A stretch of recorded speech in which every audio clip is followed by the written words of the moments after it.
Today we're going to talk about how to reflect points over different lines. So as you can see here, we have a bunch of different ones we're going to do today. So for part A here, we want to reflect our points over the x-axis. So again, you can graph these and then reflect them over. However, sometimes it's hard to visualize reflecting them in your mind. So if you just memorize these different rules, then it'll be a lot easier to get what the new points are. So for part A, we're going to reflect it over the x-axis. And as you can see, I've already set up the chart here.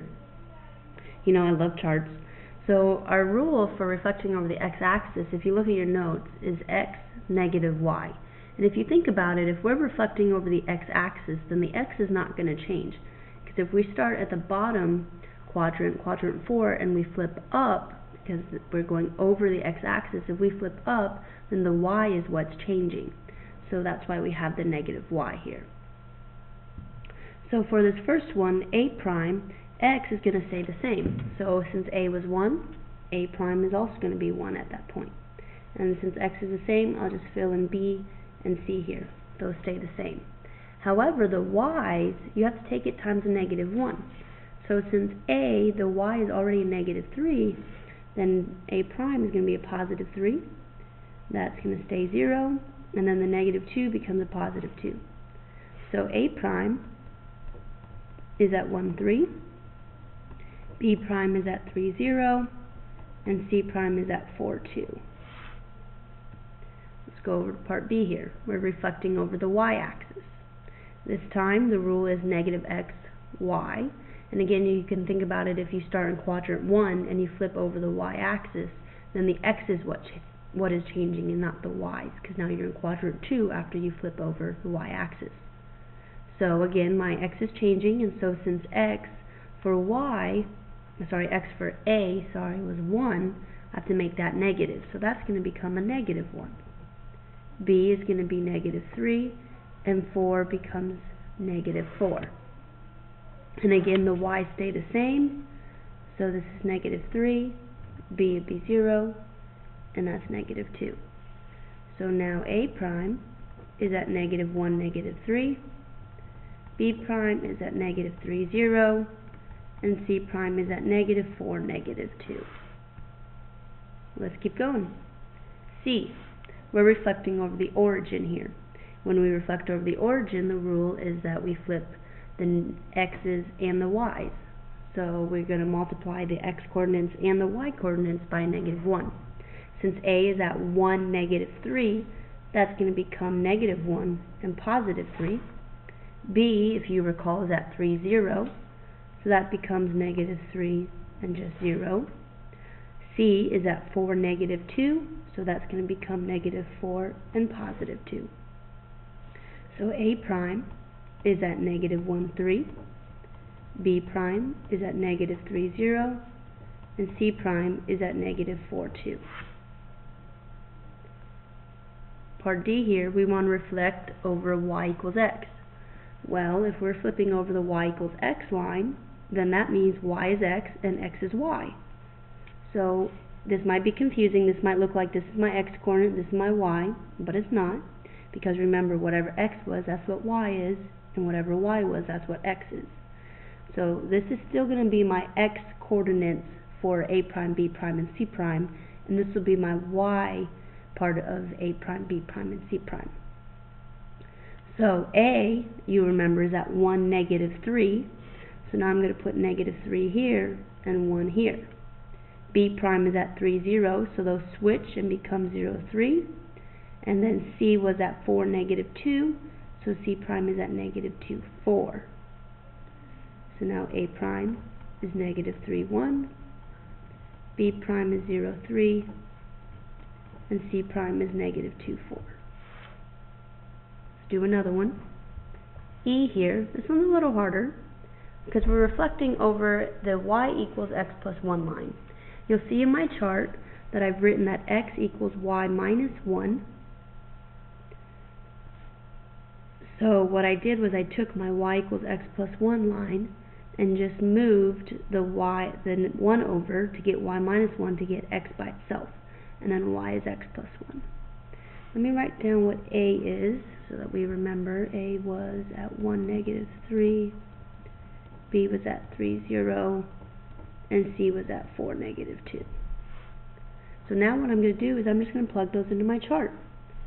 X is going to be y minus 1. So I take the y, which is -3, minus 1. For B prime here, I'm going to take 0, minus 1, and then -2 minus 1 for the C. And now to get the y coordinates of A prime, B prime, and C prime, I take whatever the x of the original was. So for A, I take 1 plus 1. B is going to be 3 plus 1, and C will be 4 plus 1. Now I simplify that, so A prime is going to be at -4, 2. B prime is at -1, 4. And C prime is at -3, 5. And that's how you reflect over the y equals x plus 1 line. We'll do a couple more examples.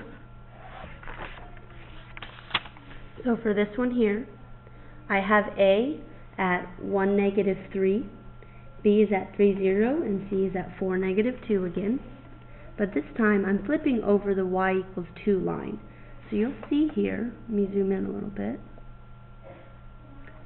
The y equals 2, what I need to do is make all these points equidistant from the y equals 2 line, because when you reflect something, it's equal distance away from the line that you reflected it over. So if B is at 0 here, that's 2 away from the y equals 2 line. 1, 2. So that means I need to flip over that, so I need to be 2 away again. So B prime is going to be right here, where it's 2 away, 1, 2. A, we do the same thing. A is 1, 2, 3, 4, 5 away. So I need to go up 5 from this point now. 1, 2, 3, 4, 5. So this is A prime. And then C is 1, 2, 3, 4 away. So 1, 2, 3, 4, that's where C prime is going to be. And I just connect my graph here, my points, and that's my A prime, B prime, and C prime. And then from there you can just write down whatever those coordinate points are.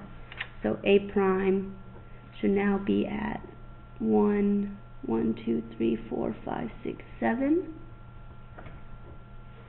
B prime should be at 3, 4, and C prime should be at 4, 6. We'll do one more. This time we're going to flip over the x equals -3 line. Okay, so this time I'm flipping a different direction, but I still have to count how far away I am. So A is here, so I am 1, 2, 3, 4 away. So I'm just going to count 4 on the other side. 1, 2, 3, 4. So that's A prime. B is 1, 2, 3, 4, 5, 6.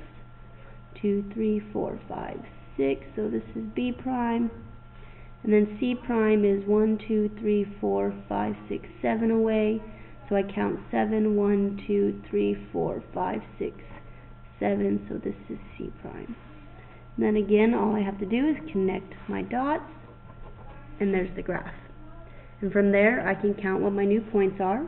So A prime is at 1, 2, 3, 4, 5, 6, 7. So it's at -7. And down 1, 2, 3. Now you'll notice when I flipped over the x this time, the y's did not change. Unlike the first example, when we flipped over a y equals line, the y's changed and the x stayed the same. Now since I'm flipping over an x line, the x changes and the y stay the same. B prime is at 1, 2, 3, 4, 5, 6, 7, 8, 9. So it's at -9, 0. And C prime, that's 9. C prime is going to be at -10. And 1, 2 down, -2. And that's how you reflect over different lines.